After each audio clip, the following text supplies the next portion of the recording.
Comment ça va, le grand Phil? Ça va bien, toi? Fais-toi plaisir, lève-moi ça à bout de bras. À bout de ben bras, oui, ça on le voit dans ton ouverture. Comme à la télé, là, comme ça. Oui, ça marche. Oui. Ça fait longtemps que je ne l'avais pas fait. Ça fait longtemps que tu n'avais pas fait ça, hein? Tabarouette. Wow. Merveilleux. Faudrait la mettre à ta gauche. Il paraît qu'elle peut pas être entre nous deux. On y va. Je sais bien pas pourquoi. On veut pas que je m'approche trop de ce trophée-là, j'ai l'impression. OK. Alors non, Phil n'a pas son siège. Alors je vais me lever pour la circonstance. Bon, on va faire ça debout à hauteur de cette grande coupe. Tu as passé la journée avec elle. Fait qu'on va replonger dans tes souvenirs parce que à chaque fois que tu vois ce trophée-là, c'est sûr que tu as une émotion puis il y a plein de trucs qui te reviennent. Ben écoute, ça revient à la base, ça revient du point de départ dans le hockey mineur. Quand je l'ai soulevé au-dessus de mes bras sur la glace en 2009, c'est ce que tu penses. C'est mon père qui était plus là, ma mère, mon oncle, ma tante, les sacrifices qu'ils ont fait, les entraîneurs qu'on a eus. Gilles Dion, monsieur de pension, que tu connais très bien. On salue. C'est ça. Puis, tu sais, je veux remercier Mathieu Bédard, honnêtement. Je pense que c'est vraiment son idée. Puis, ça fait longtemps qu'il voulait que je rentre avec la coupe sur le thème. Fait qu'il a meublé ma journée aujourd'hui à me promener avec. Puis, avec un vieil ami comme ça, là, c'est vraiment le fun. Puis, ça rappelle aussi, les séries. Tu sais, on le voit avec le Canadien, combien de victoires que ça prend. Ça, c'était la parade à Saint-Apollinaire. En 4 jours, on organisait ça, un village de 5000 personnes. On y avait 10 000 personnes à la parade.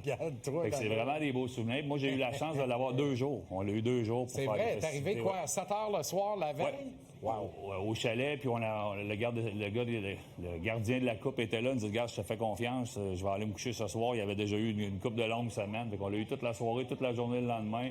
À la tempête au terrain de golf pour les membres de la famille. Probablement pas le même gars qui a fait ça avec Guy Lafleur parce qu'elle a disparu 3 jours. Non, nous autres, elle n'a pas disparu. Wow, magnifique. Imagine la journée que tu aurais passée si le Canadien est en avant 3-1. Parce que là, quand le Canadien perd, on est tous un peu sur la défensive, un peu déprimés. Tout est dans la manière aussi. Puis on se dit, bon, la série, est-ce que le vent a tourné, puis tout ça? On va y revenir. Mais quand le Canadien gagne, on est sûr qu'on gagne la Coupe à chaque fois. Imagine si on avait été en avant 3-1. J'ai pas beaucoup de nostalgie par rapport à ma carrière, honnêtement. Tu sais, c'est le fun, je suis vraiment content, ça me rappelle des souvenirs. Mais je me suis promené à Montréal toute la fin de semaine. Je suis pas ici souvent, là, je suis ici depuis vendredi. Puis je me suis dit, ça doit être le fun de jouer pour le Canadien de Montréal. Mais l'ambiance qu'il y avait en ville, vendredi soir après la victoire, samedi, tout le monde en ville avec les chandails, l'ambiance ce soir. Mais tu l'as dit, hier, on était là, on avait une chance. On avait un peu notre sort entre les mains pour le match d'hier. On a trouvé un moyen de perdre le match. J'ai de valeur de dire comme ça, mais il faut être réaliste un petit peu. Un but de plus, pas de but en fin de deuxième période. On était en contrôle du match, puis ça s'est pas passé de cette façon-là. Mais c'est 2 bonnes équipes. Le Lightning, la différence entre le Lightning, les meilleurs joueurs du Lightning sont meilleurs que ceux du Canadien.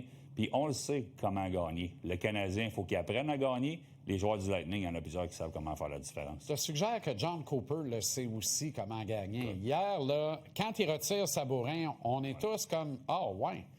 Et on est confiant. On se dit, on pense que Cooper vient de commettre une bourde monumentale.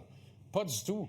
Il a rassemblé ses gars, ses meilleurs, en disant, on va jouer du bon vieux Lightning hockey, un peu comme dans Slapshot. Comme Toe Blake, comme Eddie Shore. Tu comprends? Fini les toughs de Charleston pour mettre du monde dans les estrades. On va jouer la game du vieux Lightning qui a gagné les Coupes cette année. Braden Point sort son meilleur match en plus de 2 mois. On l'avait pas vu. On l'avait pas vu. Il sort de nulle part, réuni à Eagle et à Kucherov. Et ses meilleurs ont été meilleurs.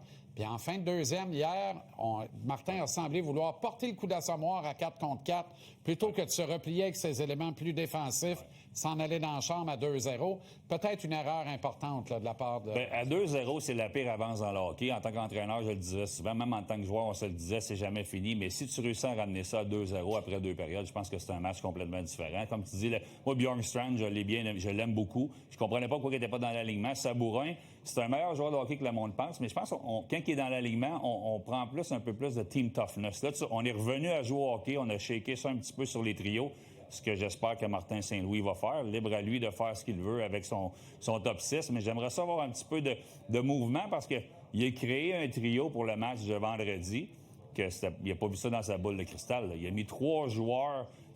La manière de faire ce trio-là, c'est pas compliqué. Tu dis, mon premier trio, c'est lui. Mon deuxième, je vais remettre Kapanen là, puis on va y aller avec New York. Puis mon 4e trio, appelle-le comme tu veux, celui de Dano, j'y touche pas. Ben là, je vais prendre ces 3 joueurs-là. Qui je vais mettre au centre? Dak, qui n'a pas joué là depuis 2 ans. T'es ensemble, ça a fonctionné, on a gagné un match. Mais j'aimerais ça qu'on essaie la même chose avec notre top 6. pour voir qu'est-ce qui pourrait arriver. Aurais-tu aimé voir Zachary Bolduc sur la glace avec un homme en plus, une pénalité, plus de gardien devant le filet? Ben moi, je pensais qu'il y avait... Souvent, tu regardes, comme toi, là, je regardais ça, puis je me disais, OK, Zachary est assis sur la bande, il regarde qu'est-ce qui va se passer, il va être sur la glace. Un qui ne regardait pas, c'est Philippe Danault. Finalement, c'est lui qui a pris mes enjeux. Ouais. Ça, c'est un peu particulier aussi, là. Oui, Philippe, il connaît. C'est un vétéran. Oui, c'est particulier, comme tu le dis, là, mais Philippe il est habitué. Tu prends les mises au jeu, s'en va devant le filet. Texier avait fait de la différence en supplémentaire avec un bon match vendredi. On peut questionner toutes les décisions, mais moi, j'aimerais ça voir Anderson sur le premier trio. Je ne le cacherai pas. À la place de Slavkovski qu'on mettrait sur le deuxième. Puis Anderson, au lieu de frapper les Sabourins de ce monde, les gars de quatrième trio frapperaient les meilleurs joueurs du Lightning. Puis ça pourrait faire vraiment une différence. As-tu l'impression qu'il y a une hiérarchie dans les décisions d'utilisation de personnel?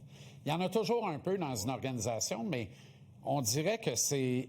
je ne sais pas si c'est une façon pour Martin de dire c'est my way or the highway, ou je vais gagner ou perdre avec cette recette-là, mais de voir Cooper manier autant ses trios et Martin n'apporter ou très peu de changements, c'est un peu particulier. C'est une très bonne question. Moi, je pense que Martin aime ses jeunes avec qui il veut grandir, puis on les connaît, ils sont sur le premier trio. On a donné beaucoup de chance à Kapanen, Demidov, on se doit de le faire jouer. Puis il aime beaucoup ses vétérans. Fait entre les deux, je te vois venir, tu veux revenir un petit peu à Bolduc, à peu près de Texier. Il y en a qui sont pognés entre les deux. Puis Kirby Dach, mais lui, il a toujours le droit à une autre chance. Il en a profité vendredi passé. J'espère qu'il va en profiter pour le reste de la série. Mais c'est un peu comme ça. Il y a des joueurs que tu te dois... Mais ça, c'est en saison régulière. Tu as un plan, puis tu vas avancer. Mais là, tu as une obligation de gagner mercredi. Fait que c'est ça que j'ai hâte de voir. Là, il y a de la pression. Mais on fait bien les choses. Il ne faut pas paniquer. Le 2-2, on l'aurait tout pris 2-2 après 4 matchs dans cette série-là. On fait confiance, évidemment, au staff médical du Canadien, un des meilleurs en Amérique du Nord. On pense donc que Juraj Slavkovski, pourtant gelé 2 fois, une fois par Eagle et une fois hier par Crozier, n'a pas eu de commotion cérébrale. Il n'en demeure pas moins qu'il avait les jambes très lourdes, suivant les 2 chocs encaissés. Dans quelle mesure ça laisse des traces pour la suite de cette série ou les autres qui pourraient suivre? Bien, tu l'as dit, bon staff médical, tu peux pas prendre de chance. Il y a du monde, il y a des spotters qui appellent dans les estrades aussi qui peuvent retirer le joueur. Je pensais que ça allait arriver suite au combat à Tampa Bay, mais bon, s'il est sur la glace et qu'il est capable d'être là, on pense qu'il est en santé. On va espérer qu'il n'y a pas de commotion parce que si tu la soignes pas puis tu en as une deuxième très rapidement, j'en sais quelque chose, ça peut durer longtemps. Ça l'a fait mal. Ouais. Crozier se projette vers l'avant. Le point de contact initial, c'est la tête. Les 2 lames ne touchent plus à la glace. Moi, c'est une punition. Puis, probablement une majeure. Moi, on a révisé Evans pour une mineure. Il méritait une punition sur Kucherov. Mais si Evans mérite une pénalité sur Kucherov, ne me dites pas que Crozier. Mais là, c'est encore le bon old-time hockey. On adore ça. C'est bon pour le spectacle. C'est ça qu'on veut. On veut que les têtes s'arrachent. Il faut faire attention. Il faut faire attention à la santé des joueurs. OK. C'est à refaire mercredi. La pente semble longue à remonter subitement. On l'a déboulé un peu. Il faut se remettre rapidement de ça. Espérons que les joueurs le feront plus rapidement que moi. Je maintiens ma prédiction. Canadien en 6. En 6? Oui, c'est ça que j'avais dit. OK, va y aller pour 7, moi. Hey, tu reviens quand tu veux, seul ou avec madame? C'est bon. La coupe, c'est formidable. Merci, Lia. Plaisir.